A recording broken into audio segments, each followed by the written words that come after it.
Annette!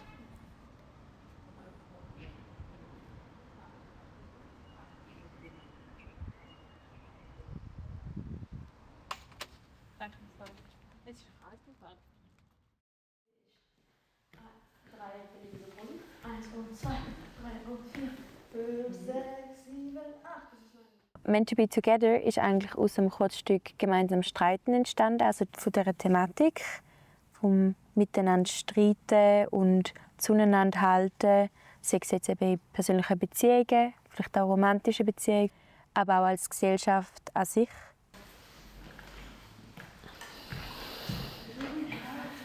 Wenn wir wie gemeinsam streiten, das Kurzstück auch noch einberechnet, sind wir jetzt gleich auch schon sicher 2 Jahre an dem dran.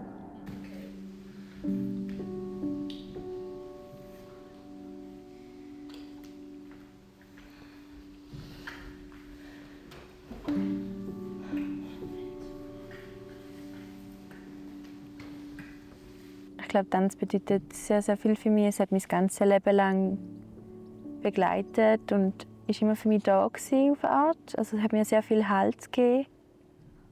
Und ich glaube, wenn ich tanze, es ist wie der Moment, wo ich am nächsten zu mir selber komme, zu meinen Emotionen, zu wer ich bin, so ein großer Teil von meiner Identität. Ja, und es ist mega erfüllend.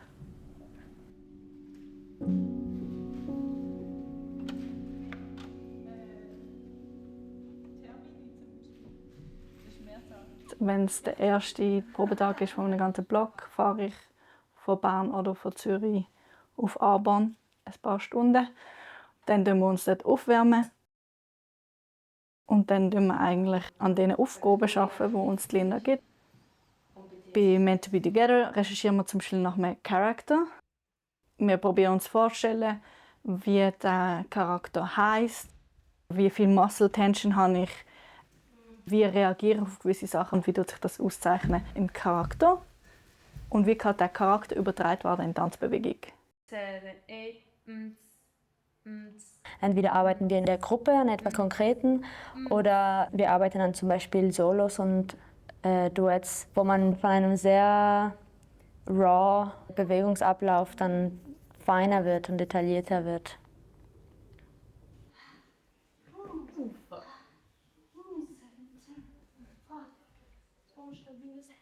Weil ich ja am Anfang dabei war.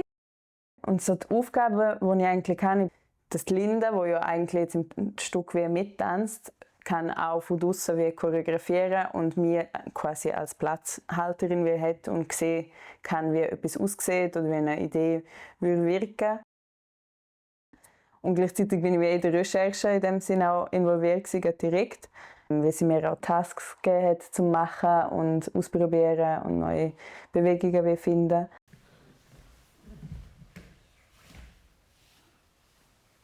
Ich persönlich habe eigentlich positive Erfahrungen gemacht mit der Förderung von Tanz. Es ist einfach immer mit sehr viel Arbeit verbunden und man muss sich so ein bisschen erkämpfen. Und genau, ich komme jetzt aus Arbon, das ist eine relativ kleine Gemeinde, die jetzt nicht ein riesiges Kulturbudget hat.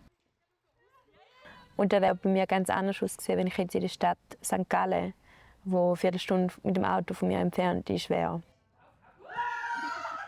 Das ist auch ganz speziell in der Schweiz. Also, man fängt dann auch sehr strategisch an, bei der Vereinsgründung den Sitz des Vereins auszusuchen und eben Wohnort der einzelnen Leute. Wo kann man profitieren, dass jetzt jemand noch dazukommt, der vielleicht in der Innerschweiz ist oder aus dem Thurgau. Also, das finde ich manchmal ein bisschen absurd.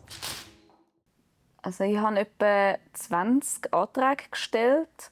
Und wir hatten großes Glück gehabt, oder es ist besonders gerade das Thema, das die Stiftung auch anspricht. Und wir haben viele Zusagen bekommen, beziehungsweise wir haben die Co-Produktion bekommen vom Tanzfestival Winterthur, was ja schon so die erste grosse Zusage war. Ohne das hätten wir wohl die anderen Zusagen nicht bekommen. 7, 8, 1, 2, 3, 4, 5, 6, 7. Also wir haben TänzerInnen und eine Choreografin, die während Wochen oder Monaten eigentlich proben und auch die Choreografin, die das vorbereitet, also auch außerhalb des Studios die Sachen vorbereitet. Und das ist der grösste Kostenpunkt. Und dann auch für die Vorstellungen immer die Löhne für die Gagen. 7, 8, we go. Es ist ein Beruf, den viele Personen aus Leidenschaft machen. Und es ist trotzdem ein Beruf. Das heißt, man muss dafür bezahlt werden. Und ich werde nicht irgendwelche Aufführungen gratis arbeiten, weil ich das gerne mache. Weil wenn ich gratis mache, dann gehe ich für mich gut trainieren. Dann muss ich das nicht für jemand anderes machen. Ich glaube, Geld ist das, was am meisten Stress auslöst. Weil man hat die Verantwortung für die Menschen, dass die ihren Lohn bekommen. Und ja, das bereitet manchmal schlaflose Nächte.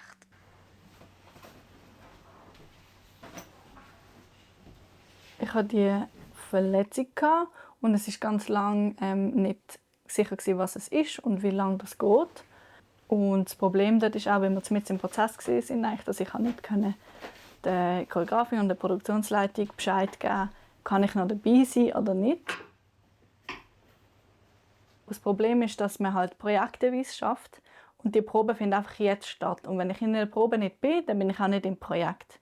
Und es ist wie egal, ob ich krankgeschrieben bin oder nicht. Das heißt, man probiert halt oft Lösungen zu finden, dass man irgendwie trotzdem involviert ist. Und dann ist wie gut gesehen, dass ich nicht direkt ausgestiegen bin aus dem Projekt, sondern zuerst mal bei der Probe einfach auch noch zugeschaut habe. Und das verlangt halt auch eine gewisse Flexibilität und eine Kulanz von der Choreografin und Produktionsleitung, dass sie das Risiko eingehen, bis die Diagnose wirklich sicher ist.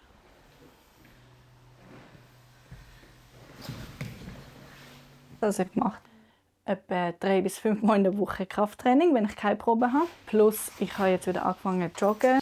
Aber es ist sicher jeden Tag 1 bis 3 Stunden Training.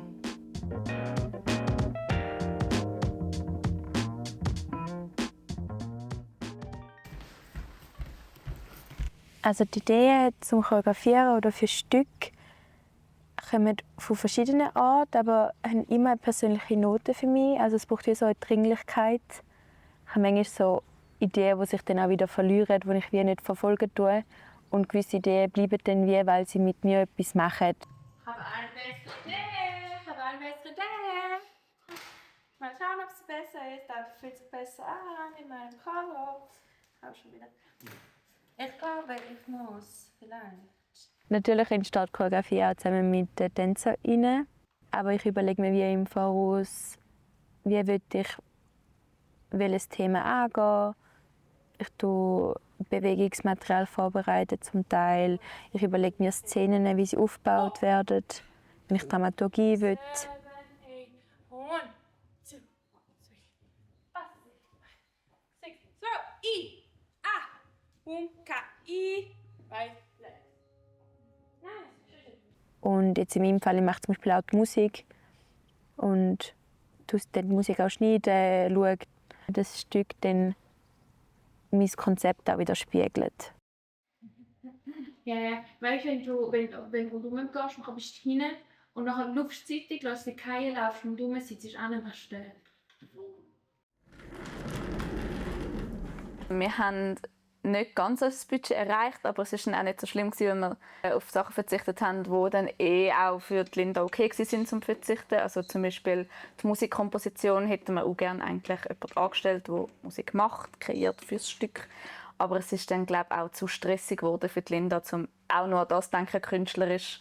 Und auch bei den Kostümen arbeiten wir jetzt mit Kleidungsstücken, die es schon gibt. Und wir haben eine Kostümdesignerin, die die Sachen anpasst, aber nicht von Grund auf ein Design sich überlegt.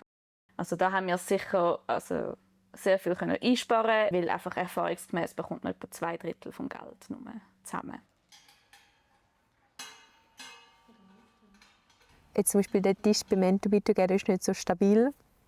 Und hätte ich jetzt dort mehr Budget, würde ich einen Tisch anfertigen lassen, wo man dann halt kippen und umstehen und drüllen und drauf gumpen, dass er nicht kaputt geht. Aber das entspricht halt nicht der Realität. Das heisst, wir müssen jetzt Stück oder Bewegungen, die man mit dem Tisch macht oder auf dem Tisch macht, so anpassen, dass der Tisch nicht kaputt geht.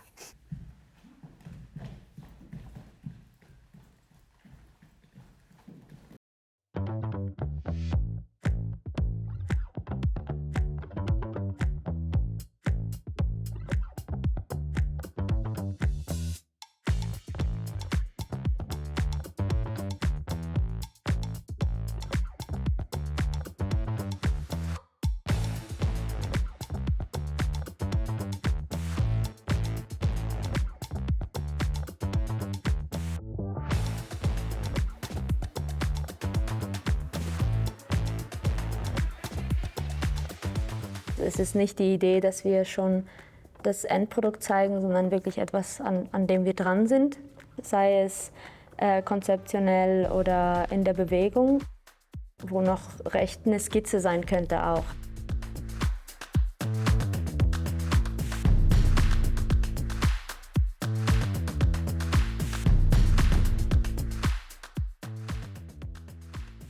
Es kommen die Menschen, die halt wirklich wissen, dass wir dran sind und Lust haben, ein bisschen hinter den Kulissen, sage ich mal so, hineinzuschauen im Prozess. Wenn Feedback gegeben wird, wo bei uns wie Fragen entstehen lässt, dann nehmen wir das alles mit. Vor 2 Jahren habe ich Projektleitung gemacht, Choreografie, mittanzt und alle Admin-Sachen gemacht, PR, HR, alles zusammen. Und ich war wie bei allem hinten drin. Ich konnte nicht genug Gelder generieren, habe viele Sachen vergessen, hatte keine Kapazität im Kopf fürs Künstlerische, bin darum sehr oft auch blockiert im kreativen Bereich. Es ist das Gefühl von, ich mache alles eigentlich schlecht. Jeden einzelnen Teil, den ich mache ich schlecht. Das ist ein ganz schlimmes Gefühl und an diesen Punkt bin ich gekommen und ich habe ihn überwunden, aber es war kurz davor, zum abbrechen. Bei denen hier, boom, dort sind eigentlich alle ganz links lassen. Du in der Mitte und ich rechts. Bei so einem kreativen Arbeiten merkt man einfach sehr fest auch, was gerade persönlich bei einem abläuft. Wenn man sich immer mit sich selber auseinandersetzen muss und mit der Identität und den eigenen Erfahrungen. Also es ist etwas sehr Persönliches. Und wenn es einem nicht so gut geht oder man viel los hat, ist es schwierig. Also es braucht einfach viel Kraft. Das ist so, also physisch gibt es sehr viel Druck, aber auch eben emotional und sehr oft kann man das nicht so leicht trennen.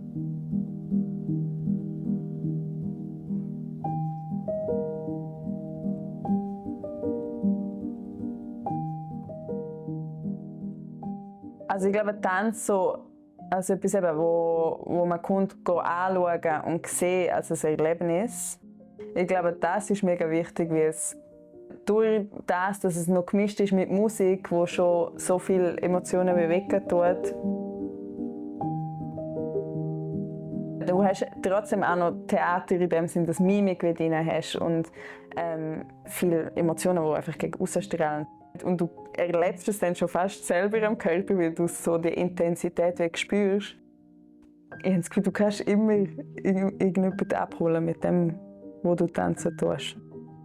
Also es lässt viel Freiraum für Interpretation, Tanz, habe ich das Gefühl. Und durch das kannst du auch Gespräche haben, die ich das Gefühl habe, sind auch mega wichtig. Genau, weil es alle auch anders lesen können. Man muss nichts verstehen, man muss nicht die gleiche Sprache sprechen. Es ist etwas, wo direkt durch das Auge halt in die Seele geht.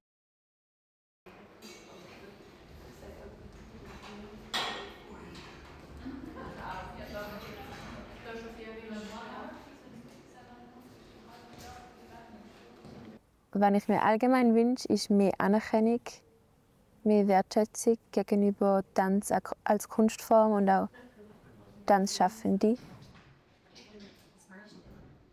Und ich kippe den Tisch und sobald das passiert, muss wie so öffnen. Also ich kann dir gerne mal zeigen, was du siehst. Das ist doch gut. Komm, dann nehmen wir mal an. Ich wünsche mir eigentlich auch die Sichtbarkeit von dem zeitgenössischen Tanz, wo eben vielleicht auf einer intellektuellen Basis funktioniert, aber doch auch kann Emotionen wecken oder einfach auch kann schön sein und kann die Menschen bewegen.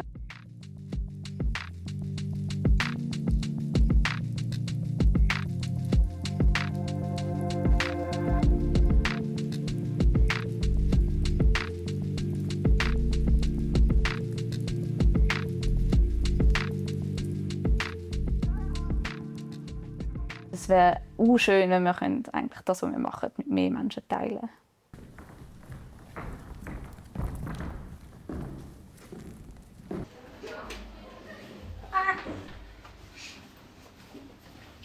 Okay, Anni. go.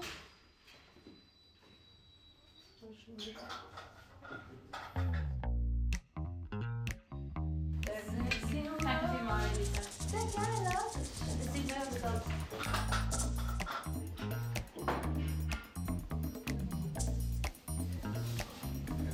Gut.